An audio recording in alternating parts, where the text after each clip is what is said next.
벨라 드 파올라 박사가 지은 싱글리즘이라는 책 중에서 읽어보겠습니다. 과거에도 사람들의 인간관계와 그 사이에 생성되는 친밀감이 지금과 같았을까? 먼저 사랑을 살펴보자. 사랑과 성이라는 책에 따르면 18세기까지 서구 사회에서 사랑은 비극적인 결과로 이어진다고 생각되었다. 오히려 열정은 부끄러움과 치욕, 불명예, 자살, 파멸로 끝난다고 간주되었다. 사회학자 스테파니 쿤츠는 자신의 책 진화하는 결혼에서 지난 수천 년간 사람들은 사랑에 빠지곤 했다. 배우자를 사랑하는 경우도 있긴 했다. 하지만 결혼과 사랑이 반드시 일치하지는 않았다고 설명했다. 따라서 결혼 등 지속적인 관계를 형성하기 위해서는 로맨틱한 사랑에만 의존해서는 안 된다. 쿤츠는 다양한 시대 속에서 결혼의 근본에 대해서 연구했다. 그 결과 사랑이 꼭 해답은 아니었다. 석기 시대의 결혼은 공동체가 필요했기 때문에 생긴 결과였다. 결혼은 폭넓은 법적 네트워크를 만들어내면서 낯선 사람을 친지로 바꾸고 직계 가족과 소규모 그룹을 넘어서는 협력 관계를 만들어냈다. 문명사회로 넘어오면서 결혼은 좀 더 계급화되었다. 재산이 있는 가족은 부와 자산을 합치고 정치적 연합을 만들어냈으며 전략적으로 아들과 딸을 결혼시키면서 평화조약을 맺었다. 평민의 걱정은 좀 더 직접적이었다. 예를 들어 내 농장과 가까운 농장 소유주와 결혼할 수 있을까? 나의 장래 배우자가 내가 가깝게 지내는 이웃 및 친척들에게 인정을 받을 수 있을까? 나의 결혼이 내 가족의 보탬이 될까 아니면 방해가 될까? 서로의 시간, 장소, 사회적 지위의 중요성을 고려해 부부가 맺어졌기 때문에 지금처럼 상대방에게 성적으로 집착할 가능성은 적었다. 영국의 유명 사학자 로렌스 스톤은 근대 사회 초반만 해도 성적 경험이 다양해지도 유쾌하지도 않았다면서 그 이유를 설명했다.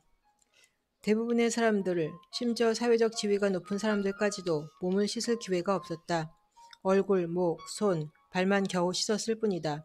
질병이 만연했고 사람들은 각종 장애에 시달려 성관계가 즐겁기보다는 고통스러웠다. 가난한 사람들은 영양 부족과 농사일에 시달려 언제나 탈진해 있었다. 그나마 성관계를 즐길 만큼 기운이 남아도는 사람은 성병의 위험에 노출되어 있었다. 산모들은 출산의 고통과 위험에 시달렸다. 이후 의약품과 위생시설의 발달로 성관계의 제약이 점차 사라졌다.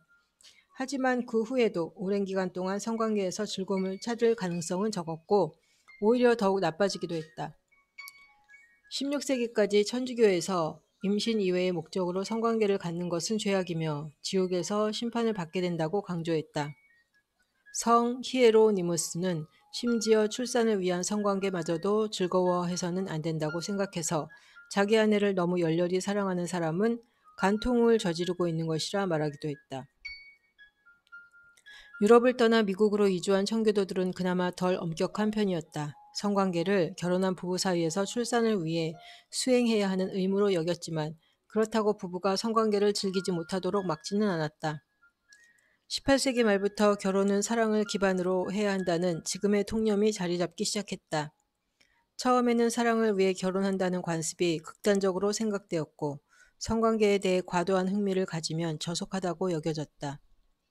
그런데 1900년대에 프로이드가 미국인들의 심리에 대해 언급한 뒤로는 성관계를 막는 것이 오히려 부끄러운 일이 되어버렸다. 하지만 사랑해서 결혼한 부부들 사이에도 성관계는 여전히 껄끄러운 문제였다. 게다가 피임약이 보편화되고 쉽게 구할 수 있으며 편견의 대상이 되지 않기까지는 오랜 시간이 걸렸다. 1960년이 되어서야 미국 식품의약국에서는 피임약의 안전성을 승인했다. 오늘날 미국인들은 성관계가 결혼의 중심이며 결혼과 삶을 풍요롭게 해주고 앞에서 제니퍼가 얘기했던 것처럼 싱글들은 절대 느낄 수 없는 친밀감을 갖게 해주는 하나의 방법이라고 확신한 듯하다. 절대적인 믿음으로 여겨지고 있지만 이는 인간의 본성이라기보다는 현대인들이 일반적으로 공유하고 있는 시각에 불과하다. 그렇다고 지난 수세기 동안 서구인들이 감정적으로 빈 껍데기 같은 삶을 살아온 것은 아니다. 인간은 언제나 다른 인간과 가까운 관계를 만들어 왔다. 바뀐 것이라고는 배우자가 강렬하고 특별한 사랑의 대상으로 변했다는 것 뿐이다. 중세에서 근대까지도 배우자를 위대한 사랑으로 묘사하면 신성모독이 되었다.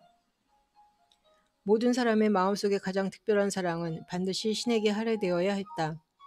대신 사랑과 애착의 대상은 다양했다. 영적 조상, 존재, 직계 또는 확장된 가족, 친구, 지역사회 등이 여기에 포함되었다. 시간이 지나면서 배우자에 대한 사랑도 중요하게 여겨지긴 했지만 그래도 여전히 다른 대상에 대한 사랑보다 중요시되지는 않았다. 쿤츠가 설명했듯이 1800년대 서구인들은 사랑이란 존경, 존중, 감사를 통해 천천히 발전되는 것이기 때문에 연인에 대한 사랑이 형제자매, 친구, 이념 등에 대한 사랑과 질적으로 다르다고 할 수 없다고 믿었다. 강렬한 감정은 오히려 남자들 사이에서 형성되곤 했다. 미국 남성들도 마찬가지였고 유부남도 예외는 아니었다. 20세기가 될 때까지 남성들은 동호회나 친목회에서 많은 시간을 보냈고 아내보다는 동성 친구와 더 돈독한 유대관계를 형성하곤 했다. 주말이면 아내나 아이들보다 동성 친구들과 더 많은 시간을 보냈고 휴가를 함께 가기도 했다. 그렇다고 낙인 찍히는 일은 전혀 없었다. 여성들도 마찬가지로 여자친구들과 함께 여행하고 휴가를 즐겼다. 자매, 친구, 자녀에 대한 사랑이 남편에 대한 사랑보다 더 깊은 경우가 많았다. 지난 몇 세기 동안의 이런저런 사례를 살펴보면 유럽과 미국인들은 감정적인 친밀감을 결혼과 연인 관계 밖에서 찾았음을 알 수 있다. 아마 대부분 인류의 역사 속에서도 비슷했을 것이다. 1920년대에 큰 변화가 일어났다. 이때부터 두 사람이 만들어내는 독재가 시작되었다. 그냥 아무 두 사람이 아니라 이성, 즉 남성과 여성 두 사람이다. 이때부터 젊은 남녀들은 중매장이나 결혼과 상관없이도 함께 어울리기 시작했다. 소위 데이트라고 불리는 행동이었다. 특히 자동차의 등장이 한몫을 했다. 자동차 덕분에 연인들은 공간의 한계와 부모의 감시에서 벗어나 영화관이나 놀이공원 같은 상업적인 장소로 이동할 수 있었다. 친숙하고 편안했던 관습은 갑자기 커플들만을 중요시하고 다른 사람들은 비하하고 무시하는 방향으로 바뀌었다. 춤을 예로 들어보자. 과거에는 일종의 그룹 활동이었으나 이제부터 한 명의 남성과 한 명의 여성 사이에서 이루어지는 결합을 뜻하기 시작했다. 발렌타인데이는 다양한 인간 관계를 축하하는 행사였지만 갑자기 연인 사이의 로맨틱한 사랑에만 국한된 기념일로 축소되었다. 20세기에 새로 등장한 부부의 개념은 배우자에게 느끼는 사랑보다 더 빛나고 가치 있는 감정은 없다고 강조하기 시작했다. 예전에는 결혼한 부부들은 자신들에게 소중한 모든 사람들에게 애정을 갖고 있었지만 이제 그런 애정은 부부간의 사랑보다 못한 것이고 그리 노력할 가치조차 없는 것으로 치부되었다. 우정의 가치도 떨어졌다. 여성들은 여전히 동성 친구와 긴밀한 관계를 유지했지만 전처럼 우정을 소중히 하기보다는 그냥 즐길 뿐이다. 한편 남성들 사이의 우정은 억압되기 시작했다. 전처럼 중요하게 생각되지 않았을 뿐 아니라 심지어 동성애자라거나 병적인 것으로 낙인 찍히게 되었기 때문이다. 형제들 사이의 우애도 전부 다 퇴색됐다.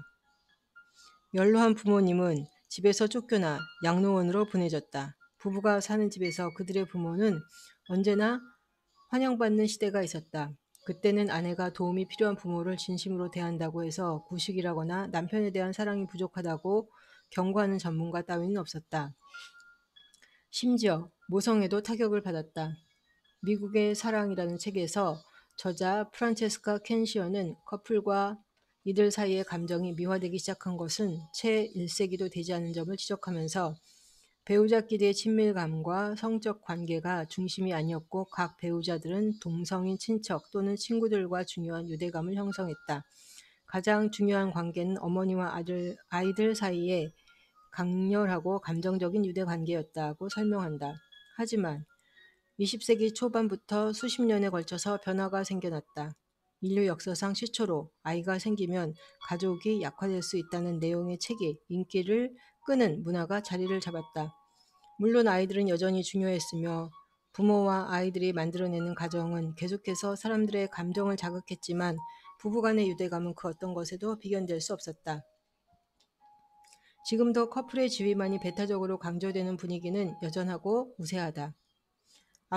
배에서 예로 들었던 제니퍼의 표현을 빌리자면 나의 반쪽을 찾으면 그 사람은 인생의 중심이 되고 그 밖에는 부차적인 요소로 전락한다.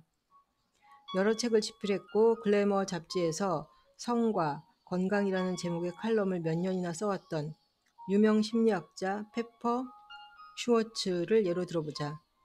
슈워츠는 자신의 책 동등한 결혼에서 현대사회의 이상적인 커플은 일이나 다른 인간관계보다 서로의 관계를 우선시해야 한다. 서로 간의 의존도가 매우 깊어서 오히려 자식들이 소외감을 느끼지 않도록 주의해야 한다고 설명했다. 슈위츠는 제리와 돈나라는 이상적인 커플을 예로 설명했다. 제리는 다른 사람과 어울리는 것은 별로 좋아하지 않는다. 모든 일을 돈나와 함께 하고 싶어 한다.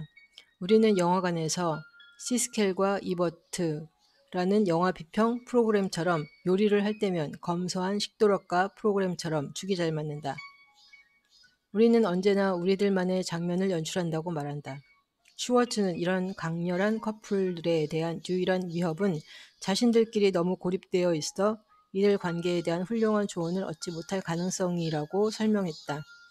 그러니 비슷한 생각을 가진 다른 커플들과 가끔 어울리라고 조언한다. 심리학자 린다 웨이트와 칼럼니스트 매기 갤러거는 좋은 아내는 주말에 친구들이 아니라 식구들과 시간을 보내야 한다. 또 부부라면 아무리 바람직하지 못한 배우자라도 부모, 친구, 여타 가족들보다 우선시해야 한다고 주장한다. 일부 전문가들은 소울메이트를 찾으려면 결혼하기 전부터 가까운 사람들을 인생에서 제쳐놓으라고 조언하기도 한다. 결혼할 때까지 기다릴 필요도 없다는 것이다. 바로 싱글일 때부터 결혼 프로젝트를 가동시키는 게 적절하다고 제안한다. 레이첼 그린월드는 일종의 배우자 찾기 지침서인 35세 이후의 남편 만나기, 내가 하버드 비즈니스 스쿨에서 배운 것들이라는 책에서 진지하게 결혼을 고민하고 있다면 무엇보다 먼저 방해되는 인물들과 어울리는 것을 그만두라고 충고했다. 계속 싱글로 남아있는 까닭이 바로 그 사람들이라는 것이다. 물론 이 밖에도 커플만을 강요하는 사례는 훨씬 많다. 나는 지금의 미국 사회가 만들어낸 커플의 모습이 언제 어디서나 영원불멸하지는 않았으며 인간의 본성과도 거리가 멀다는 사실이 충분히 전달되었기를 바란다. 오히려 인간이 타인과의 친밀감을 가장 배타적으로 해석한 결과다. 가족, 친구, 지역사회, 조상, 종교에 이르기까지 폭넓게 퍼져 있던 인간의 사랑과 애정이 이제는 단 한 사람에게로 밀어넣어진다. 그래서 가끔은 질식할 정도로 과도하다. 내 생각이 오해를 불러일으키거나 잘못 받아들여질 가능성도 있다고 생각한다. 그래서 지금부터는 가급적 오해의 소지를 없애려고 한다. 첫째, 나는 커플에 반대하지 않는다. 내 가장 친한 친구들 중에도 커플들이 있다. 현대인들의 집착을 떼어놓고 생각하면 사실 커플은 영원불멸하다. 지금처럼 생식 기술이 발달하기 전에 커플은 인간의 종을 유지하는 유일한 방법이었다. 커플에 대한 흥미, 즉 커플을 만들고 누가 누구와 커플인지에 대한 흥미는 양배추 인형이 인기를 끌듯이 하루아침에 만들어지지 않았고 또 현실적인 기반을 가지고 있다. 내가 문제 삼는 것은 커플에 대한 관심이나 이들의 가치가 아니다. 다만 커플의 가치를 과도하게 강조하고 반대로 다른 중요한 인간관계나 인생 목표를 깎아내리는 관행을 비판한다. 여러 면에서 보았을 때 오늘날 우리는 훌륭하고 의미 있는 삶을 살아가기 위한 시각을 잃어버리고 있는 것 같다. 결혼하고 커플이 된 사람들 대다수는 자신이 얻어낸 특별한 지위를 인식하고 더욱 탐욕스러워지고 있다. 커플들은 자신들의 사랑만 중요하게 여겨지길 바란다. 자신들의 목표와 가치가 측정할 수 있는 모든 삶의 기준이기를 바란다. 나는 커플의 가치를 좀 더 성숙하게 측정하지 못하는 이유를 도저히 이해하지 못한다. 커플은 가치 있는 인생을 살아가는 데 고려해야 할 하나의 요소일 뿐이다. 모든 사람들에게 적용되는 의무로 생각되어서는 안 된다. 둘째, 양육은 커플과는 별개이다. 원래는 사랑이 먼저였고 그 다음 결혼을 하고 그 이후에 아이를 가졌다. 역사적으로 그랬다. 하지만 지난 몇십 년에 걸쳐 아이를 갖는 싱글들은 늘어갔고 반면 커플은 점점 아이를 갖지 않게 되었다. 싱글과 커플을 비교할 때 부모인 싱글과 커플끼리 또 부모가 아닌 싱글과 커플끼리 비교한다. 결혼이 사람을 바꾸는지 아닌지에 관한 의무는 육아가 사람을 변화시키는지 여부와는 완전히 별개이다. 싱글 중에서도 부모인 싱글들은 또 특별한 부류를 형성한다. 부모가 아닌 싱글과는 전혀 다르기 때문이다. 셋째, 내 이야기의 주제가 결혼인가 아니면 커플인가? 싱글리즘과 결혼 지상주의의 중요한 것은 오직 결혼이다. 결혼은 모든 특권의 장점이다. 결혼한 부부가 누리지 못하는 것을 공식적으로 결혼하지 않은 커플이 누리고 있는 권리는 없다. 정부에서는 공식적인 결혼만 유효하다. 결혼 안 한 커플은 상대방의 사회보장 혜택에 대해 권리를 주장할 수 없다. 예외는 없다. 하지만 일상 속에서 결혼한 부부와 결혼을 전제로 진지하게 사귀고 있는 커플 간의 차이는 거의 없다. 특히 싱글 취급을 받는 이유는 결혼보다는 진지하게 사귀는 사람이 없기 때문인 경우가 많다. 넷째, 누구나 결혼과 싱글에 대해 잘못된 고정관념을 가지고 있지 않을 것이다. 불행하고 미숙한 성인이 결혼만 하면 성숙하고 축복받는 모든 이에 귀감이 되는 사람으로 바뀐다고 모든 사람들이 믿지는 않을 것이다. 커플이라고 모두들 당신의 나의 모든 것이라고 생각하고 있지는 않을 것이다. 이들 중 상당수는 다른 사람들이나 인생의 여타 목적도 중요하다고 여길 것이다. 모든 싱글들이 자신에게 쏟아지는 멍청한 비난들을 심각하게 받아들이지도 않을 것이다. 이렇게 이례적인 사람들은 이 책을 읽으면서 득이양양해도 좋다. 내가 평생에 걸쳐 깨닫게 된 사실을 이미 알고 있기 때문이다. 마지막으로 이 책은 싱글의 처지를 알리기 위한 책이 아니라 이들의 힘을 알리기 위한 책이다. 물론 싱글들을 보는 시각과 이들이 받는 부당한 대우에 대해 개탄하겠지만, 아니 이미 앞에서도 누누이 얘기했지만, 그래 싱글들은 힘들어라는 식으로 책을 끝내지는 않는다.